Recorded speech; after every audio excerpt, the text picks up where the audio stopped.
Kita ke kasus hukum lain. Polres Asahan, Sumatera Utara menangkap anggota Badan Narkotika Nasional BNN Kabupaten Asahan. Petugas BNN diduga melakukan perampokan dengan senjata api bersama dua rekannya.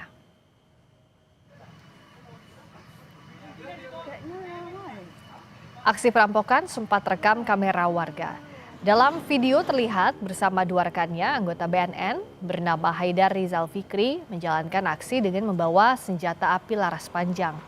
Modusnya dengan berpura-pura menggelar razia narkoba di jalan. Razia narkoba ini membuat sebagian warga panik sehingga meninggalkan kendaraannya. Kendaraan atau sepeda motor yang ditinggalkan warga ini kemudian dibawa dan dijual kembali. Aksi perampokan dengan modus razia narkoba diduga sudah beberapa kali dilakukan. Sementara BNN Kabupaten Asahan menyatakan menyerahkan kasus ini kepada aparat kepolisian. Pengetahuan saya dalam pengembangan proses di Polres, nanti untuk mengenai senjata api kita lihat di fakta persidangan. Yang pasti tidak ada backup apapun dari kita, jadi beliau harus menanggung sendiri perbuatannya karena perbuatannya adalah perbuatan ilegal. Berarti tanpa sepengetahuan apa Pak ya? Tanpa sepengetahuan. Saya akan hal itu.